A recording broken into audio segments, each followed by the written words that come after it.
Assalamualaikum warahmatullahi wabarakatuh.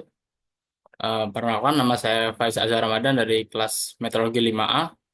Nah, di sini saya akan menjelaskan tentang UAS Fisika Awan untuk mata kuliah Fisika Awan. Oke, langsung ke soal pertama. Jelaskan prinsip kerja radar cuaca, lidar, sodar, dan disdrometer dikaitkan dengan deteksi mikrofisis awan. Untuk cara kerja radar sendiri dengan memancarkan dan menerima kembali sinyal yang dipantulkan. Informasi yang diperoleh dari sinyal pantulan meliputi besaran magnitudo, fase sinyal, waktu antar pemancaran dan penerimaan sinyal, dan juga polarisasi serta frekuensi yang dipengaruhi oleh efek Doppler. Dalam konteks deteksi mikrofisis awan, radar cuaca berfungsi untuk menganalisis struktur internal awan dan mengamati partikel di dalamnya dan kita dapat melihat komponen dari awan tersebut seperti tetesan air ataupun kristal es dan mungkin juga hujan di mana hal itu dapat dilihat dari pantulan gelombang yang bisa disebut sebagai reflektivitas atau dBz. Nah, dari komponen tadi memiliki dBz yang berbeda-beda, jadi untuk radar seperti itu. Lalu untuk selanjutnya lidar. Lidar mengukur jarak dengan memancarkan sinar laser dari pemancar ke suatu permukaan yang kemudian dihitung waktu yang diperlukan oleh sinar tersebut untuk kembali ke reseptor. Reseptor. Dalam deteksi mikrofisis awan, lidar memanfaatkan sinar laser untuk menganalisis struktur dan menentukan ketinggian dari awan itu sendiri. LiDAR dapat mengidentifikasi jenis partikel seperti tetesan air atau kristal es, serta memetakan distribusi dan ukuran partikel di dalam awan. Selanjutnya ada solder. Bisa dilihat di sini sama seperti radar, hanya saja yang dipancarkan adalah gelombang suara, eh, dan kalau untuk radar sendiri itu dipancarkannya gelombang radio. Lalu dalam deteksi awan juga kurang lebih sama dengan radar, cara kerja dari radar itu sendiri.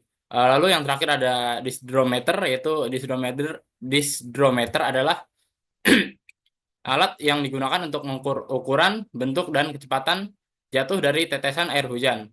Dalam konteks deteksi mikrofisis awan, alat ini berfungsi dengan mendeteksi tetesan hujan yang mengenai permukaan, lalu menganalisis sinyal yang dihasilkan untuk menentukan karakteristik tetesan. Lalu next, gambarkan dan jelaskan teori elektrifikasi dari thunderstorm. Ya, bisa dilihat dari gambar ini.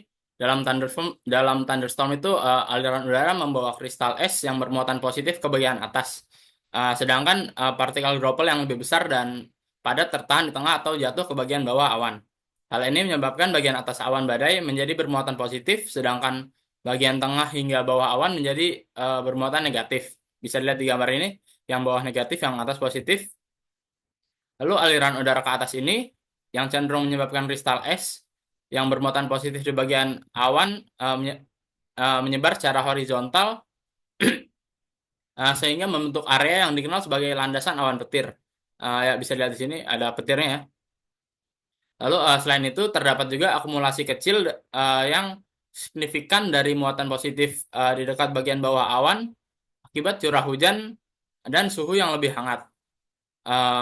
Ketika muatan negatif di awan meningkat, permukaan tanah merespon dengan menjadi lebih bermuatan positif. Ini bisa dilihat di tanahnya terdapat bagian positif ya, bermuatan positif. Lalu hal ini juga terjadi pada bagian atas awan yang dimana dapat menyebabkan penumpukan muatan negatif di tanah di bawahnya. Lalu selanjutnya eh, jelaskan tentang kita mulai dari yang A dulu ya. Yang A, beberapa koreksi terhadap teori pertumbuhan difusi tetes hujan.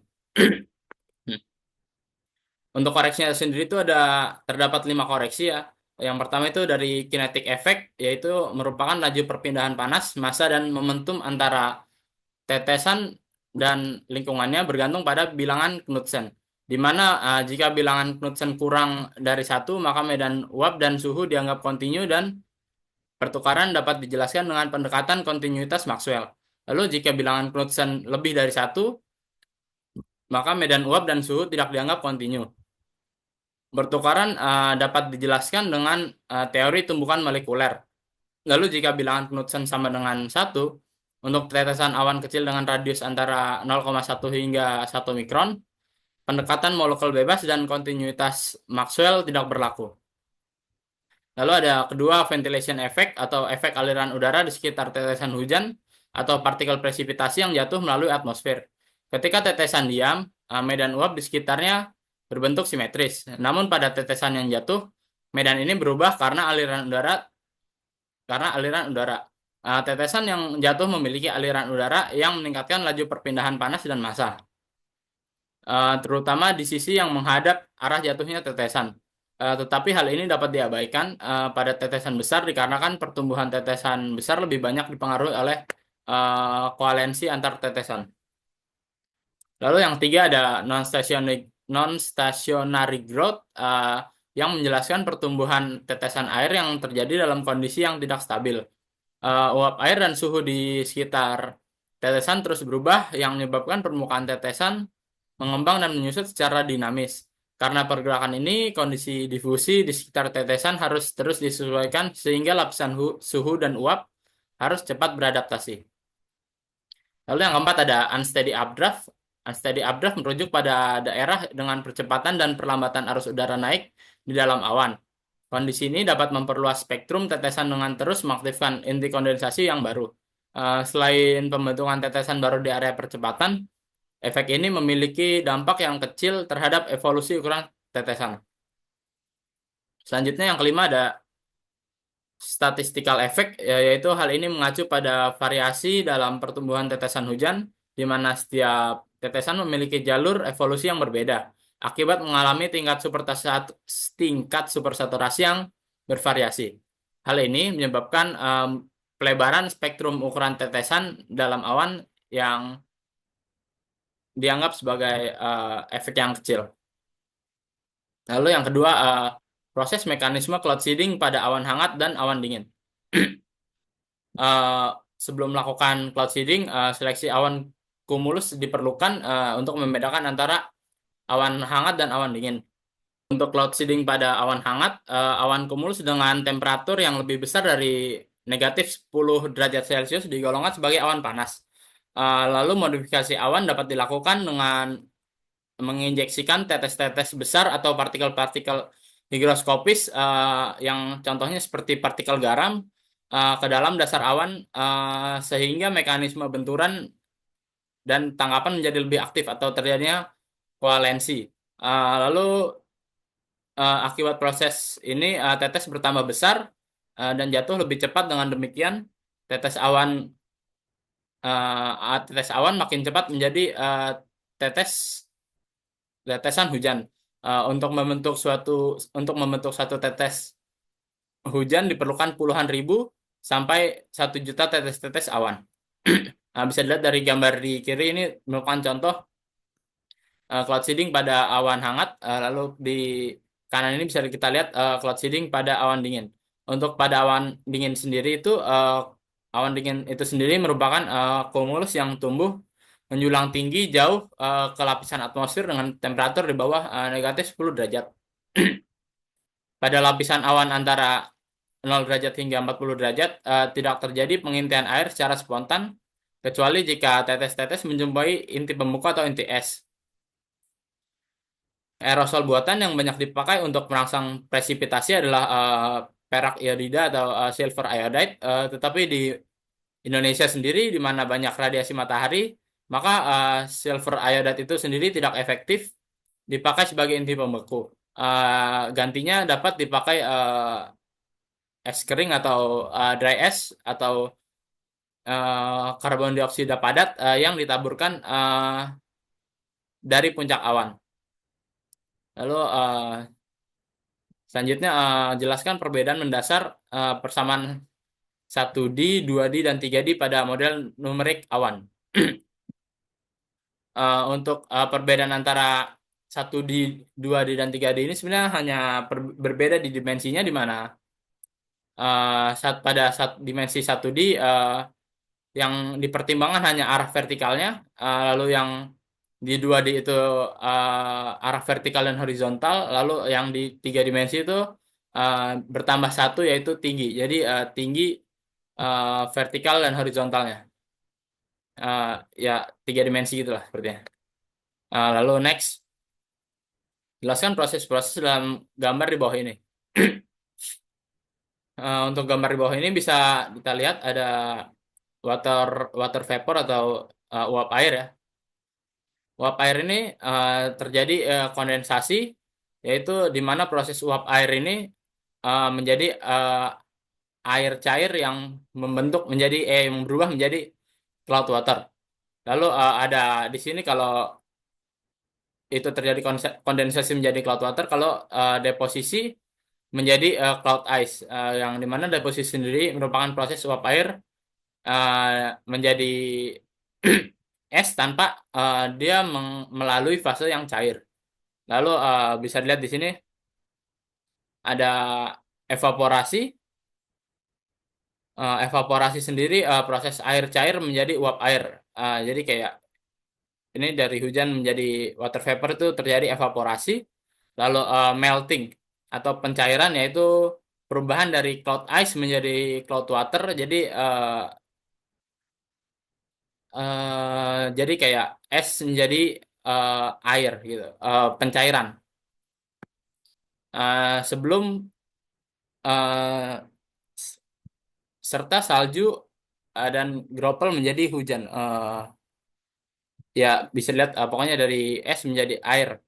Lalu ada riming, proses air cair yang sangat dingin membeku lalu membentuk salju. Nah, bisa lihat dari sini dari hujan berubah menjadi salju terjadi yang namanya riming. Lalu ada namanya auto conversion, yaitu dari cloud water menjadi rain atau hujan, di mana proses penggabungan tetesan air kecil di awan menjadi besar sehingga menjadi ukuran yang cukup untuk jatuh sebagai hujan. Jadi kayak ini kumpulan, ini masih air-air di awan lalu berkumpul menjadi hujan tuh melewati proses auto conversion. Lalu ada collection, di mana ya kebanyakan dari sini terjadi collection ya. Jadi adalah proses di mana partikel bertabrakan, bersatu dan bergabung untuk menjadi partikel yang lebih besar.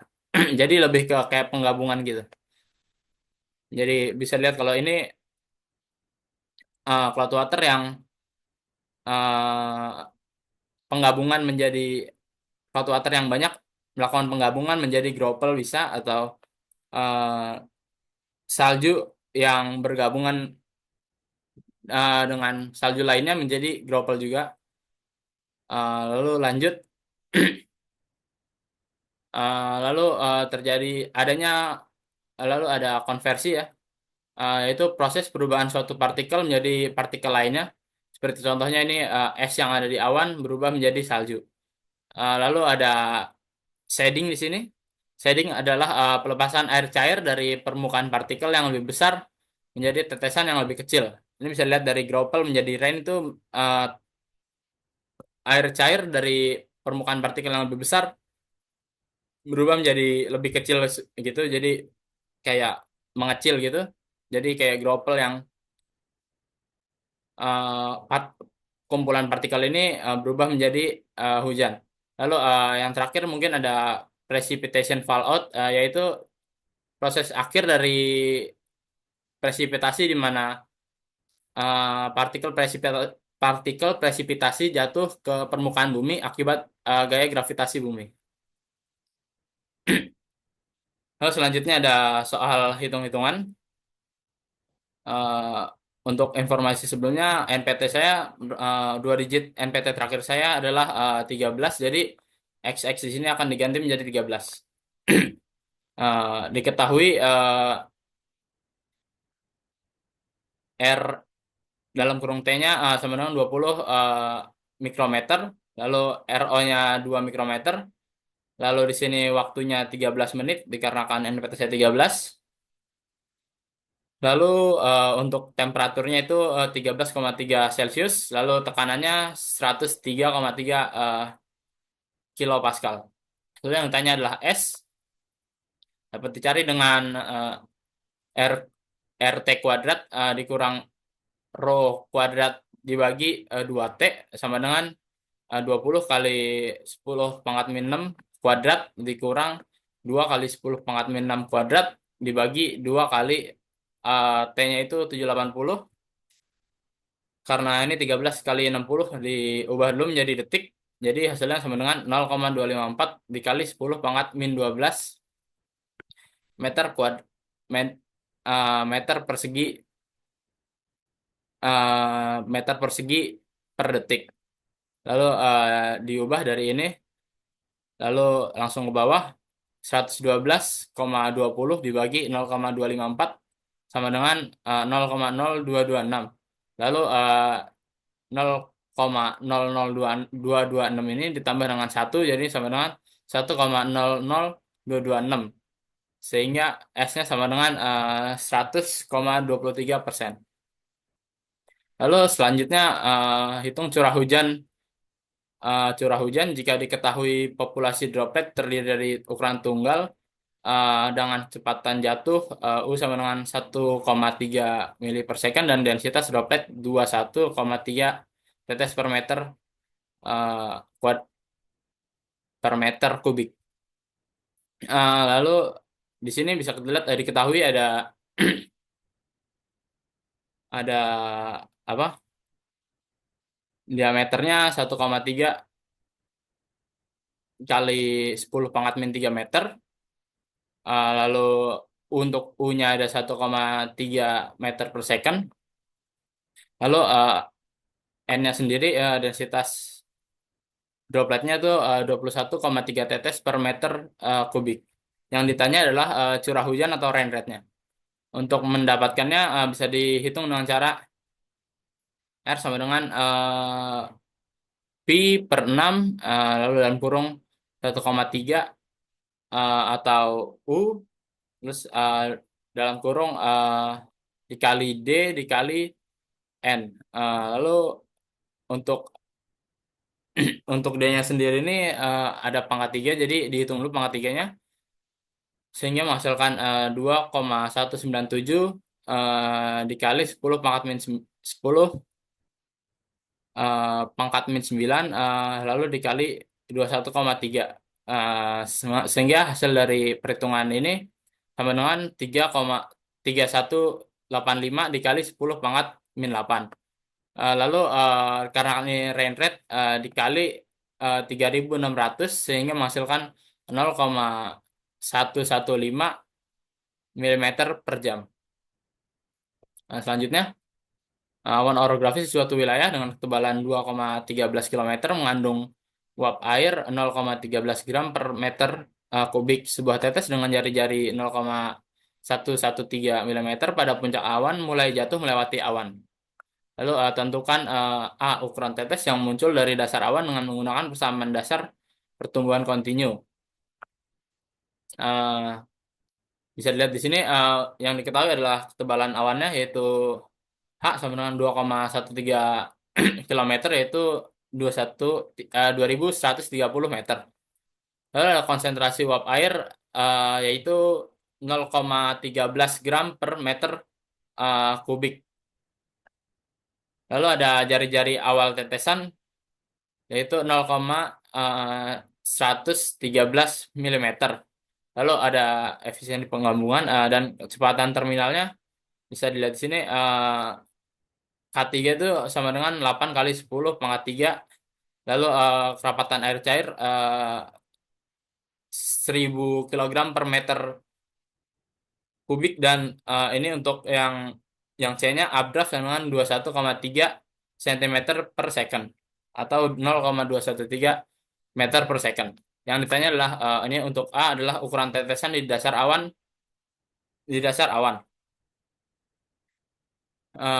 Bisa didapatkan dengan cara menghitung di sini 0,113 dikali 10 pangkat min 3 ini akar 3 ditambah 3 kali 1 kali 0,13 kali 10 pangkat min 3 dikali 2130 dibagi 4 kali pi kali 1000.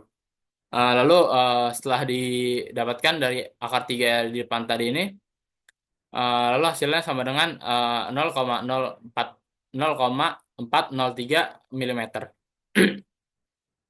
Jadi ukuran tetesan di dasar awan tuh 0,04 04 0,403 milimeter. Lalu untuk waktu jatuh tetesan melalui awan T bisa dihitung dengan cara R sama dengan eh, RT plus RB dibagi 2. Yaitu segini sama dengan 0,258 dikali 10 pangkat min 3 meter.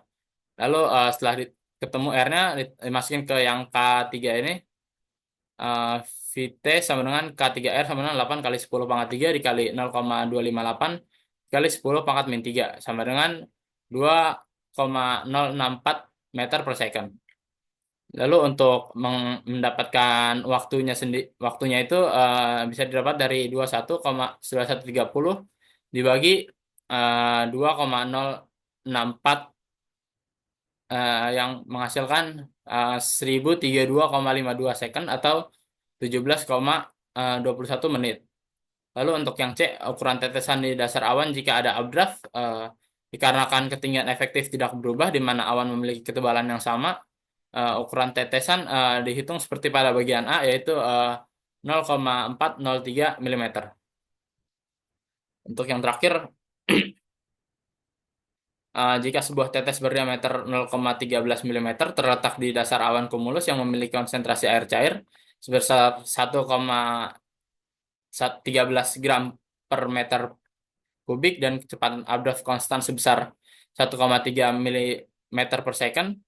Lalu tentukan ukuran dari tetes di puncak lintasan, ukuran dari tetes ketika meninggalkan awan, dan waktu yang tersisa bagi droplet di awan. Diketahui diameter awal ya sini yang seperti yang di soal tadi. Lalu untuk yang A ini bisa seperti yang tadi VT mendapatkan hasil 0,3135 meter per second. Lalu ada U min VT-nya tadi 1,3 dikurang 0,3135 sama dengan 0,9865. Lalu dihitung ukurannya eh, sehingga mendapatkan 7,44 dikali 10 pangkat min 7. Ini diakarkan sehingga mendapatkan 0,86862 milimeter. Jadi untuk ukurannya 0,862 milimeter. Lalu untuk ukuran tetes ketika meninggalkan awan bisa dihitung dengan ln df per 0,13 sama dengan 1,13 kali 10 pangkat min 3 dikali 2000 dibagi 4 lalu dikali 1000 dikali 0,9865. Ini dari ini yang tadi atas tadi.